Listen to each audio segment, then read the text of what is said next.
Hey everyone. Okay, so I guess the biggest thing to talk about with this chapter is Muller learns of Rebecca's power and plans to harness it for his own, which, yeah, in itself reveals he didn't really have a way to make his plan of harnessing time travel work. He was just gonna wing it, or he was either just gonna wing it, or he was just planning to full on commit kamikaze suicide. But now that he has learned Rebecca's power, he can actually move forward with his plans. Now, I'm just going to say right here and now, even though the chapter shows Rebecca kind of walking into Mueller's trap, just based off that exchange, I have to believe to some degree she's aware it's a trap, even if Mueller was using a voice changer, because he did slip. There's a moment in the chapter where we see he did slip up, but by basically saying yes, by saying my dear, something Shiki never says, and something Rebecca is keenly aware of, because she's known Shiki all this time, and she did. If you look at the chapter, she did notice that slip up. So even though she's heading full speed ahead into this trap, I imagine she's plotting some kind of a strategy to pull a reversal on Mueller on her way there.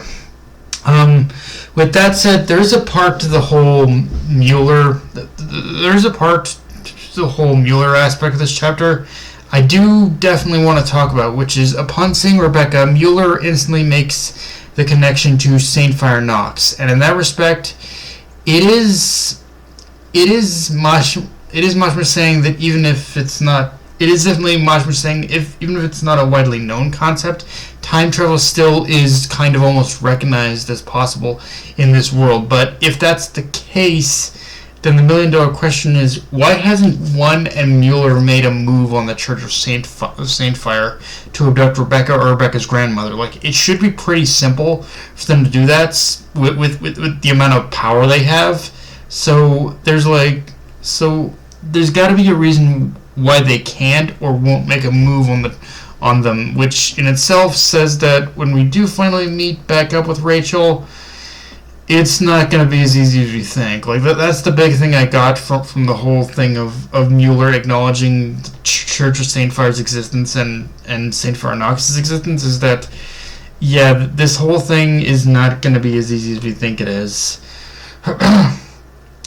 With that said, I do also like the little bit of meta commentary and fourth wall breaking Machin was doing in this chapter through the perspective of Valkyrie, that with her observing all the other members of the Eden Zero, their abilities, their strengths, all that. I like how she basically says that it feels unfair that everyone is so strong or skilled at something, even going so far as to point out some of the more ridiculous reasons why this is. Like, it's one of those small things that feels like Majima kind of subtly acknowledging maybe he did pull a little too much of this.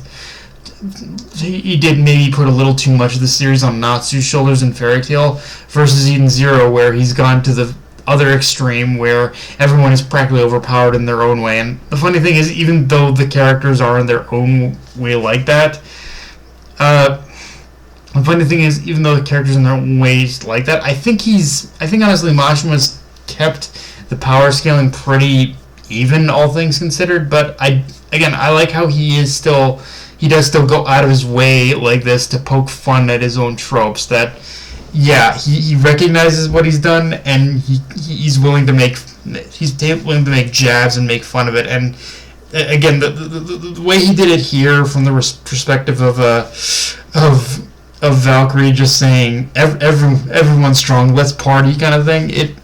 It's one of those things where it's probably the best way to do it. And yeah, honestly, I'm really loving Valkyrie as a character the more we see of her. Like, in some ways I would maybe prefer the more of the calm and reserved Valkyrie we saw in Homer's flashbacks, but at the same time, the way she's unapologetically having a grand old time kicking butt, it's just too infectious not to smile at. And I like the little kind of back and forth between Homer and Valkyrie, saying, like, Valkyrie acknowledging everyone's overpowered, let's have a grand old time, and Homer's there like, you're just as overpowered, master. You're not the overpowered master. We're not the only one who's who's overpowered here, you know. Like, again, just little comments like that really made this chapter work for me.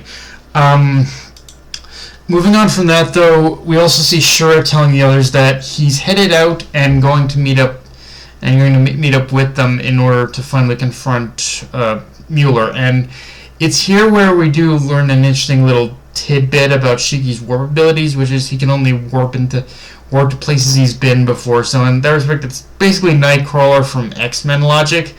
And honestly, that does make, even just on a base level though, it does make sense, because I imagine to warp somewhere, your mind like does need to think of the place where you're going to transport to. So yeah, in that respect, it all checks out, and we're finally getting both Shura and Shiki probably placed on the board in order to confront Muller, which I like. One thing, though, that I was surprised by is Mashima did very little with Clean and Jin in this chapter. Like, the latter especially, I'm surprised by it because with how he was talking last week about getting his licks in on Muller, I thought it was pretty much assured that we'd see more of a setup in Jin's personal pursuit of Muller. And while that still might happen, I could be wrong, but it looks like Mashima might be going more the route of saving them for when the time is right, or even more so. I wonder even more even more so with how the brief exchange between Jin and Clean went in this chapter.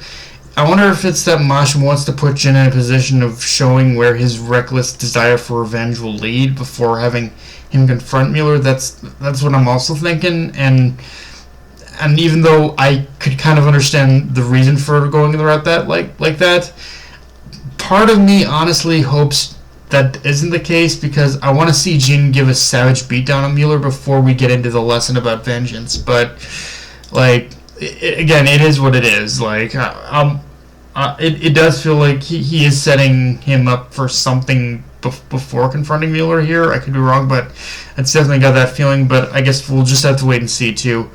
But yeah, guys, that's pretty much all I've got for this review. If you've enjoyed the video, like, comment, subscribe. Follow me on Twitter and with Crunchyroll. Be sure to notification bell, hit the subscribe button, and just hit it around, guys. Dark Knight of Anime signing off. Later, everyone.